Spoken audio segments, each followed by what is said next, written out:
This will be the first recorded lecture for Chapter 12 for your exam. As you can see on this first slide, there are 3 objectives for this chapter, and I will break the chapter into 3 different clips corresponding to each objective. This clip will accomplish understanding the communication process and the traditional promotion mix. Next slide. By way of review, at this point in the semester, all of you should recognize that promotion is one of the P's in the marketing mix. It was defined in Chapter 1, as you see here, the use of marketing communication tools to influence customer attitudes or behaviors. And in fact, many companies refer to this as MarCom. And they have a MarCom department where MarCom specifically means advertising and promotion. The purposes of marketing communications generally are to inform customers in order to create awareness that your company and its products exist, to remind consumers in between purchase cycles that the company is still there. This is particularly important for both high involvement products where there's a long cycle between purchases, as well as low involvement products that are frequently or repetitively purchased.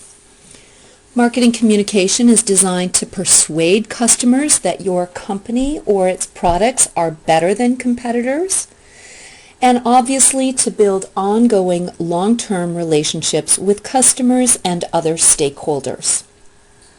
Next slide. Marketing communications often is referred to as integrated marketing communications. The idea behind integrated is to ensure that all of a company's communication tools and strategies are coordinated so that they provide a consistent, cohesive positioning across media. Let's take the University of Montana as an example. When we hired our new Assistant Vice President of Branding and Marketing, one of the first things he did was pull together a visual slide that showed 300 different logos that are used by different departments across this campus. Clearly, it's hard for the University of Montana to stand for any one thing in prospective students' minds when our efforts at creating that image are so diffused across different units. Now multiply that problem by a company that has one agency handling advertising, one agency handling PR, one agency handling web messaging, another agency handling direct response media, and you can see that the idea of integrating, while it makes a lot of logical sense, is very difficult to accomplish in practice.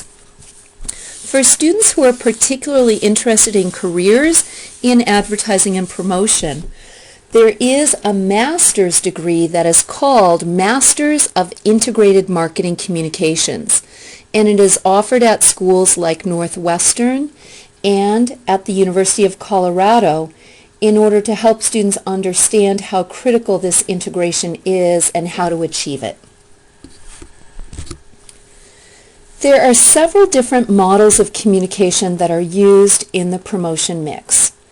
First of all, the one-to-many model is when the marketer uses the same message to reach many different customers.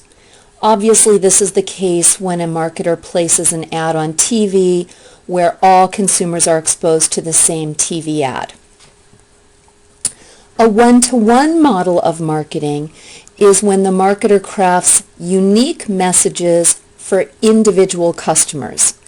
This might be possible when the marketer uses a database in their CRM efforts to craft individual or tailored, customized messages.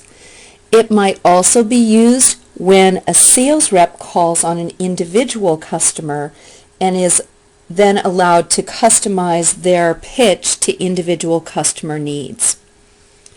We talked about this idea of database marketing in Chapter 1, and we also saw it in Chapter 7, both under targeting strategies, customized strategies, as well as CRM.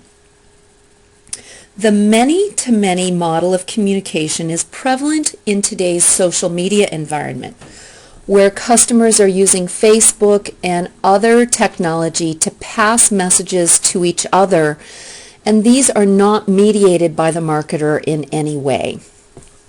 Next slide. The traditional communication model is something that all students should have been exposed to previously when they took their required communication course in the lower core. And what you see in this slide is the adaptation of that traditional communication model for marketing purposes. The source in this case frequently is the company who is crafting the marketing message, the various tools that they can use to communicate that message, and the media, and then it is targeted towards the customer who receives and interprets that message. Whether or not they even receive the message is a function of the clutter or noise in their own environments. Next slide. One of the most important sources that marketers rely on in advertising is when they use celebrity endorsers. We have talked about celebrity endorsers previously with some of the risk that can be involved when celebrity endorsers actually end up getting negative press. One way that marketers pick their celebrity endorsers is they use a methodology called Q-scores, and I encourage you to look at this website, qscores.com. Not only can celebrities help marketers ensure that their messages break through the clutter, because celebrities are highly influential and highly attractive to different customer groups, but these celebrity endorsers are often used because they can transfer their characteristics to the product in order to create a brand personality or to convey attributes of those products. The next slide shows how the various tools in the promotion mix differ according to the degree of control that the marketer has over them. As you can see, marketers have high control over advertising because marketers can precisely state the message and craft the ad. As long as that ad is not misleading or deceptive, that ad can pretty much say anything the marketer wants. On the other end of the continuum is customers' word of mouth with other consumers. In this case, marketers have no control over what consumers may say to each other about the company and its products.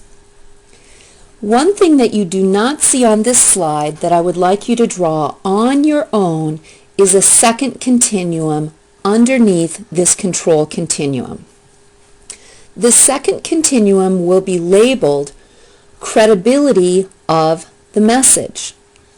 What you'll see is that credibility varies inversely with control, meaning that the credibility continuum will be labeled low credibility on the left-hand side and high credibility on the right-hand side.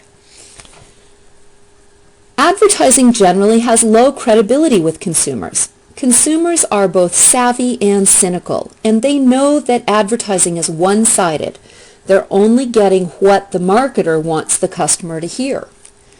At the other end of the continuum, word of mouth that you hear from your friends about a product is viewed as highly credible and believable. Now, I've described these two continua with the extreme endpoints. Let's look at the next level in. Why would public relations be considered a low control tool but highly credible? This primarily refers to the publicity component of PR. Recall that publicity is anything that appears in the news about a company or its products. When we read an article in the newspaper, it is highly credible, or when we see it on the nightly news or hear it on NPR. Marketers have low control over publicity because although they try to influence it, the fact is the media and the journalists are the ones who determine what actually appears in the news. Why would personal selling be skewed towards the middle of the control continuum? The fact is, marketers do train both their own salespeople and they do try to ensure that retail salespeople are trained as well. But the fact is, salespeople are people, and what they say in any communication interaction is a function of competitors' messages, the customer standing in front of them, if they're having a good or a bad day, questions the customer may ask. So despite any training that a marketer might do for salespeople, any particular sales interaction is not something that a marketer can control. Next slide. This table shows the relative pros and cons of the various elements in the promotion mix.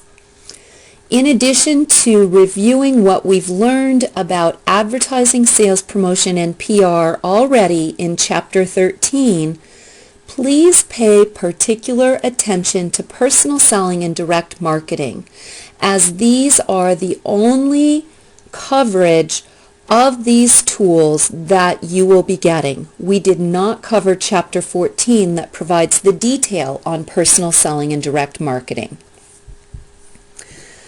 As you'll see on the next set of slides, each of these tools is reviewed in terms of the definition of the tool, and then when it says pros and cons, I would like you to come back to this table.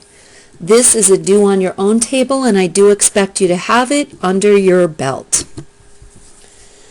The next slide provides a review for you of advertising. Remember, advertising is non-personal because it appears in the media. Marketers have to buy media. There is always an identified sponsor, and I've asked you to pay particular attention to who the sponsor of the ad is as a way to determine the type of advertising. And the prior table reviews the pros and cons of advertising generally. The next slide reviews sales promotion, both the definition, and again, I'd like you to know the pros and cons on your own. The next slide is public relations, and we covered public relations previously in class, particularly as it pertained to Big Sky Brewing's use of PR rather than advertising to create awareness.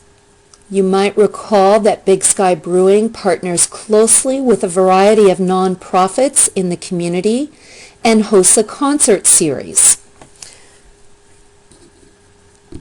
The next slide defines personal selling and direct marketing. Personal selling is very important for high involvement products and for companies that rely primarily on a sales force to reach their customers. Remember, customers can be either channel members or end users. Direct marketing is the use of marketing that is designed to elicit a direct response from a consumer. This might be a catalog sale, it could be calling an 800 number, it could be those lovely infomercials that we love to hate.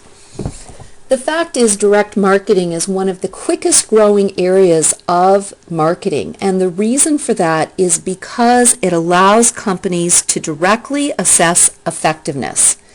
Because these tools get a direct response from individual customers, companies know immediately what the effectiveness is. I strongly encourage you to look at taking the classes that we are offering on data-driven marketing because they tap directly into this important trend. This concludes this particular section of Chapter 12, and now I'll move to the middle section on the use of social media and buzz marketing as tools in the promotion mix.